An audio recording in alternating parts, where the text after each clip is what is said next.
આ સાથે મોરબીથી સમાચાર સામે આવી રહ્યા છે। મોરબીથી મહત્વપૂર્ણ સમાચાર પ્રાપ્ત થયા છે। તો મોરબીથી સમાચાર પ્રાપ્ત થયા, શહેરમાંથી વધુ એક બોગસ ડોક્ટર ઝડપાયો છે। તો વધુ એક બોગસ ડોક્ટરને ઝડપી પાડવામાં આવ્યો છે। 48 કલાકમાં ત્રીજો બોગસ ડોક્ટર ઝડપાયો છે। સમગ્ર મામલે તપાસ કરવામાં આવશે। શ્રીજી ક્લિનિકમાં પોલીસ દ્વારા રેડ કરવામાં આવી હતી અને જેમાં કોઈ પણ ડિગ્રી કે લાયસન્સ વગર આ સારવાર કરવામાં આવતી હોવાનું સામે આવ્યું છે।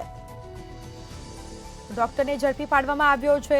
પોલીસે દવાઓ સહિત 8,941ની કિંમતનો મુદ્દામાલ પણ જપ્ત કર્યો છે।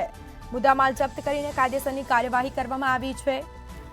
તો મોરબી શહેરમાંથી વધુ એક બોગસ ડોક્ટર ઝડપાયો। 48 કલાકમાં ત્રીજો બોગસ ડોક્ટર ઝડપાયો છે, જેમાં શ્રીજી ક્લિનિકમાં પોલીસ દ્વારા રેડ કરવામાં આવી હતી। કોઈ પણ ડિગ્રી કે લાયસન્સ વગર આ સારવાર કરવામાં આવતી હોવાનું સામે આવ્યું છે અને પોલીસે રેડ દરમિયાન બોગસ ડોક્ટરને ઝડપી પાડ્યો છે। તો આ બોગસ ડોક્ટર છે તે કેટલા સમયથી ક્લિનિક ચલાવતો હતો તેને લઈને તપાસ થશે।